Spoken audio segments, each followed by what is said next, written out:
Revolución del 91. En 1890, el presidente Balmaceda se vio envuelto en un grave conflicto constitucional. La oposición había llegado a ser mayoría en el Congreso y, según el régimen parlamentario, podía fiscalizar los actos del Poder Ejecutivo, censurándolo y hasta privándolo de la ley de presupuestos. Todo esto ocurrió y entonces el presidente asumió la dictadura. La oposición respondió con la revolución, apoyada por la escuadra. Se declaró depuesto a Balmaceda bajo la acusación de haber violado la Constitución y se formó una junta revolucionaria compuesta por don Jorge Montt, jefe de la escuadra, don Ramón Barros Luco, presidente de la Cámara de Diputados, y don Waldo Silva, vicepresidente del Senado. En enero de 1891, esta junta se embarcó en la escuadra y partió al norte a organizar sus fuerzas. Los gobiernistas hundieron en caldera el acorazado insurrecto Blanco Encalada y en el Fundo Locañas, cerca de Santiago, fue exterminada una montonera revolucionaria.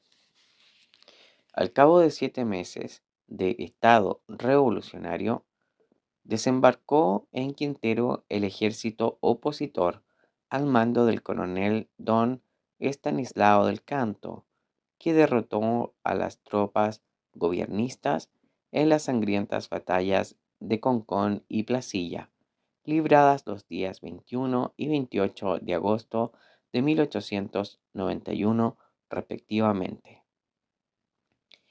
En el campo de batalla fueron muertos los generales defensores del gobierno don Orizombo Barbosa y don José Miguel Alcérreca. Suicidio de Balmaceda. Al conocer Balmaceda la derrota de sus tropas, llamó al general Baquedano, le entregó el mando supremo de la nación y se retiró a refugiarse en la legación argentina. Allí esperó que llegara el último día constitucional de su gobierno, resuelto a no huir cobardemente ni a entregarse a sus enemigos. El 19 de septiembre de 1891 puso fin a sus días con el suicidio, disparándose un tiro en la sien derecha. Presidencia de Jorge Montt, 1891 a 1896. Don Jorge Montt, distinguido marino, nacido en Casablanca en 1846, fue elevado a la primera magistratura por la Revolución Triunfante. Contribuyó a apaciguar los ánimos exaltados por la guerra civil. Bajo su administración se dio término al dique de Talcahuano, comenzado en la administración anterior, y se dictó la ley de comuna autónoma, cuya aplicación fracasó. En esa época se suscitó la cuestión del Baltimore, nave norteamericana anclada en la bahía de Valparaíso. Los Estados Unidos reclamaron por la vía diplomática una fuerte indemnización por la muerte de 2 marineros de esa nave, sobrevenida en una riña con algunos chilenos. Después de producirse cierta tirantez en las relaciones de los dos países, el incidente se solucionó pagando Chile 75,000 pesos de indemnización a las familias de las víctimas. Presidencia de Errázuriz Echaurren, 1896 a 1901. Don Federico Errázuriz Echaurren, nacido en Santiago en 1850, era hijo del presidente anterior del mismo nombre, Gobernó con la fusión liberal-conservadora. La muerte le sorprendió antes del término de su periodo, asumiendo la vicepresidencia don Aníbal Zañartu. La cuestión de límites con Argentina.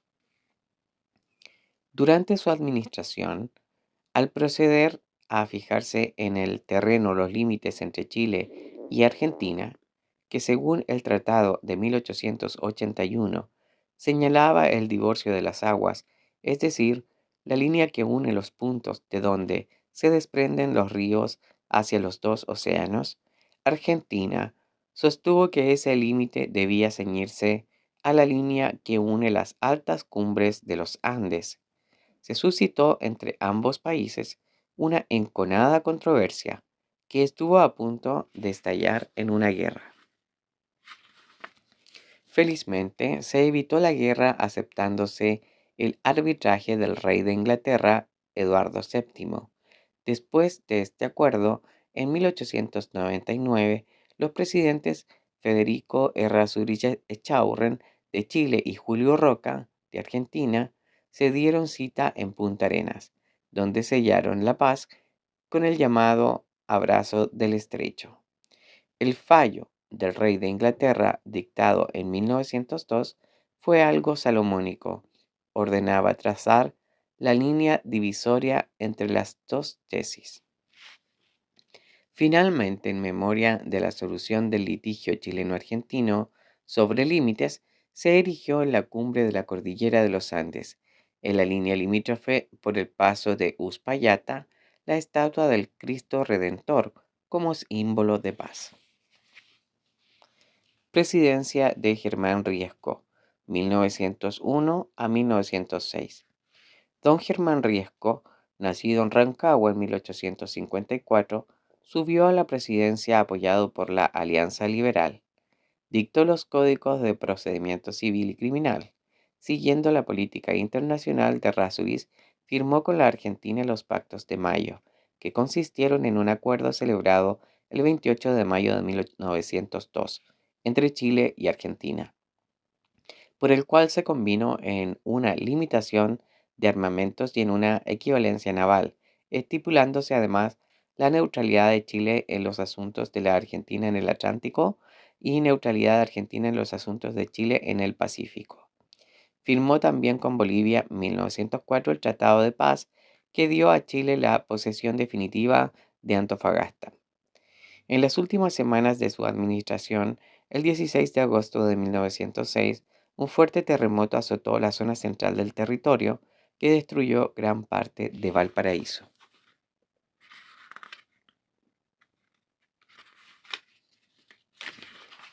Presidencia de Pedro Montt, 1906-1910. Don Pedro Montt, hijo del presidente Manuel Montt, nacido en Santiago en 1849, fue elevado a la presidencia por elementos de todos los partidos. Dedicó su mayor empeño a completar la construcción del ferrocarril longitudinal que uniría el país de Tacna a Puerto Montt. Inauguró el ferrocarril trasandino que unía los Andes con Mendoza y construyó el Palacio de Bellas Artes. Gravemente enfermo, el presidente Montt hubo de trasladarse a Alemania en busca de salud, pero al llegar a Bremen falleció antes de terminar su periodo, el 16 de agosto de 1910.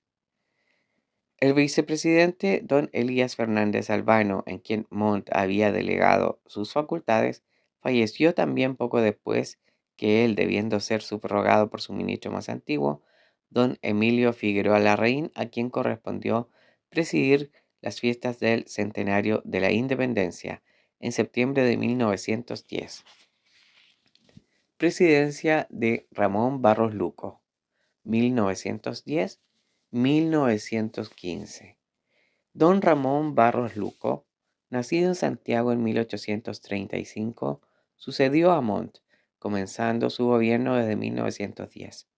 Durante el periodo de Barros Luco se fundó en 1913 la Escuela de Aviación. Se empezó la construcción del edificio de la Biblioteca Nacional y se construyó el ferrocarril de Arica a La Paz, destinado a dar salida al Pacífico a los productos bolivianos, según lo estipulado en el Tratado de Paz de 1904, en compensación de la pérdida de su provincia de Antofagasta. Al término de su quinquenio, con el fin de ayudarse recíprocamente en caso de agresión, se firmó entre Chile, Brasil y Argentina un convenio llamado el Tratado del ABC.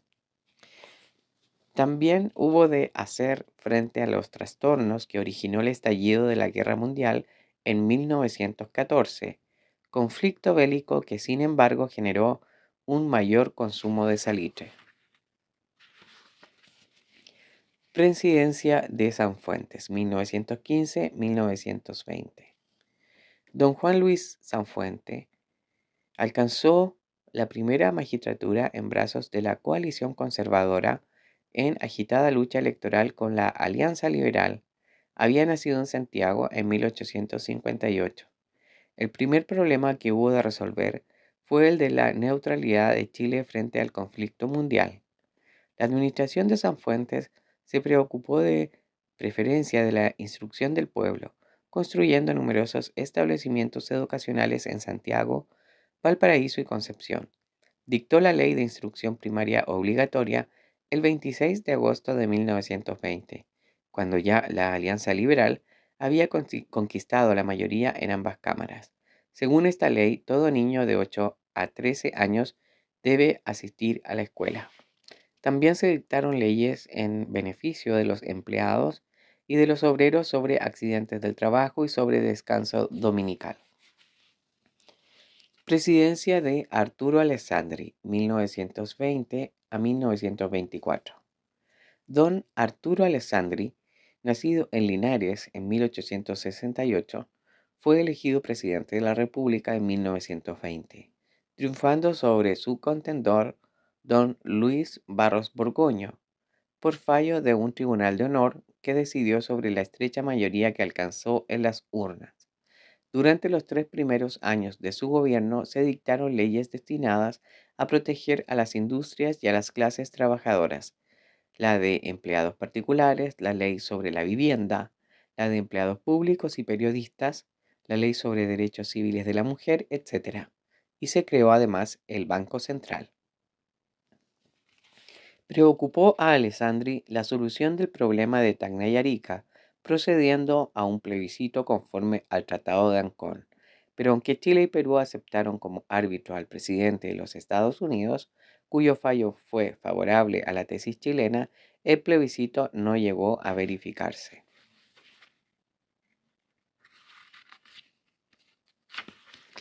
Presidencia de Emiliano Figueroa, 1925-1927.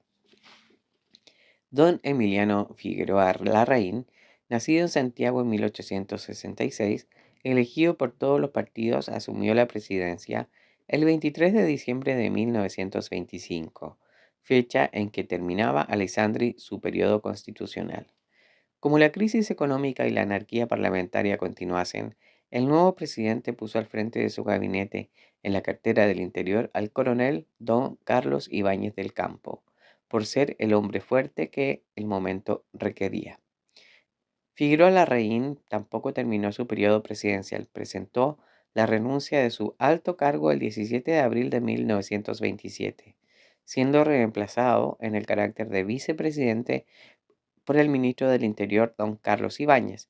Por esta causa hubo que llamar a nuevas elecciones presidenciales, las que se realizaron en 1927, llevándose como candidato único al señor Ibáñez del Campo, que obtuvo el 98% de los sufragios.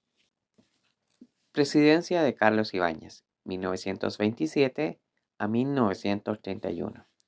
Don Carlos Ibáñez, distinguido militar, nacido en Linares en 1877, restauró el principio de la autoridad y del orden alterado desde la caída de Alessandri. Inició un vasto plan de obras públicas, construyó caminos pavimentados, amplió el Palacio de la Moneda y edificó la Casa Presidencial de Viña del Mar. Realizó la reforma policial, fusionando los policías y carabineros en un solo cuerpo. A su gobierno se debe la solución del viejo litigio de Tacna y Arica, cuyas negociaciones se estudiaron sobre la base de la partija, quedando en poder del Perú el departamento de Tacna y en poder de Chile el de Arica, fijándose el límite fronterizo en el valle de Azapa. Circunstancias políticas y económicas provocaron la caída del presidente Ibáñez el 26 de julio de 1931, ocupando la vicepresidencia don Juan Esteban Montero, a quien sucedió don Manuel Truco, bajo cuyo gobierno se efectuaron las elecciones presidenciales. Presidencia de Montero, 1931-1932. Don Juan Esteban Montero, nacido en Curicó, subió al poder el 5 de diciembre de 1931, pero su gobierno duró pocos meses. Fue derrocado por el coronel Don Marmaduke Grove el 4 de junio de 1932, apoyado por la aviación. Con Grove se engendró un periodo de anarquía y sucesivamente gobernaron en el mismo año 32 don Carlos Dávila, el general Bartolomé Blanch y don Abraham Ollanadel. Segunda presidencia de Alessandri. Don Arturo Alessandri, quien volvió al poder a fines de 1932, puso fin a la anarquía y para asegurar la estabilidad del gobierno, dictó la Ley de Seguridad Interior del Estado. Sin embargo, el 5 de septiembre de 1938 tuvo que sofocar un intento revolucionario que costó la vida a numerosos jóvenes atrincherados en el edificio de la Caja de Seguro Obrero. Construyó el Estadio Nacional y la Escuela de Derecho. Alessandri falleció en Santiago en 1950. Presidencia de Aguirre Cerda, 1938-1941.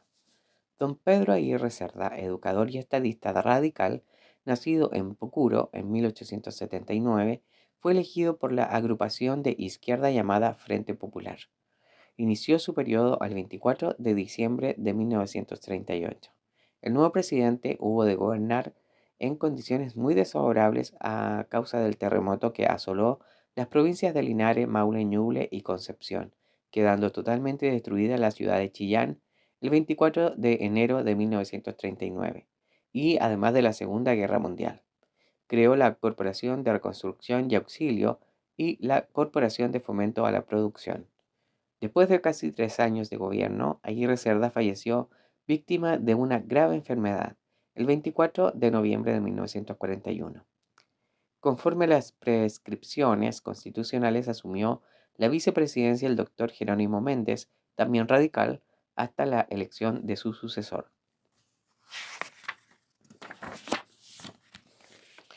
Por decreto supremo, el 6 de noviembre de 1940, el presidente Aguirre Cerda concretó jurídicamente la soberanía nacional sobre el territorio antártico chileno.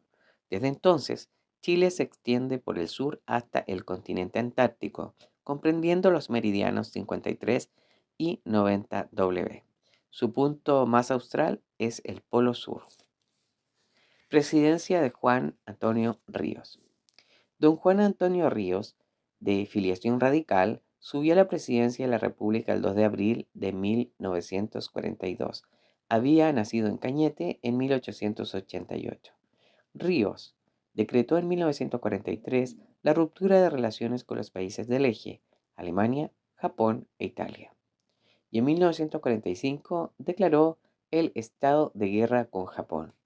Este mismo año realizó una gira continental que duró 60 días, llegando a Estados Unidos y Canadá. Promulgó la ley que creó en Chile los premios anuales de literatura y de arte.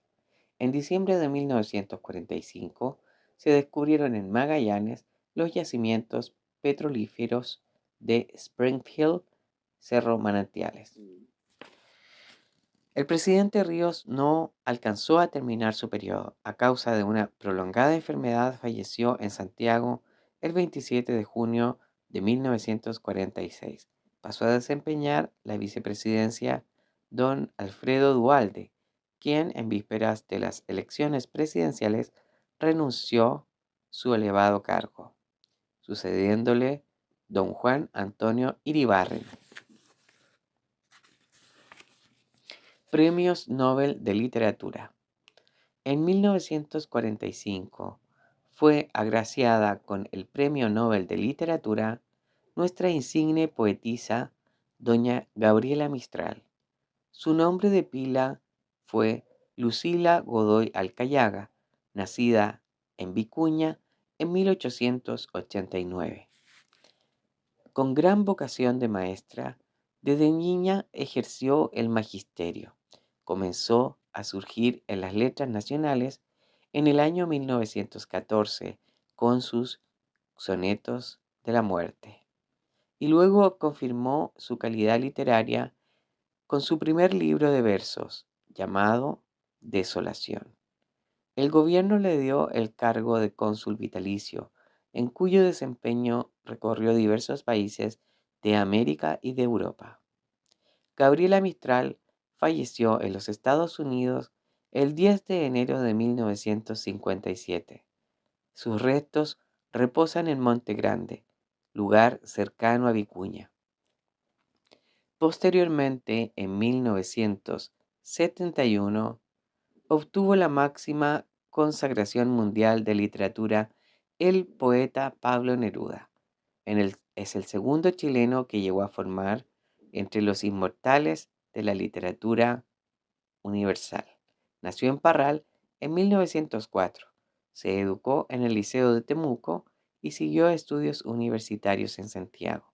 Su nombre real era Neftalí Reyes Vaso Alto, pero a los 16 años de edad adoptó para sus publicaciones el seudónimo de Pablo Neruda, nombre que legalizó como suyo verdadero.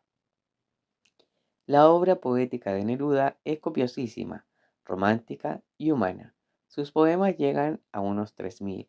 Los primeros libros que le dieron celebridad fueron Crepusculario y 20 poemas de amor y una canción desesperada. Ejerció también cargos políticos. Fue elegido senador en 1945 y desempeñó la Embajada de Chile en Francia. Falleció en Santiago el 23 de septiembre de 1973.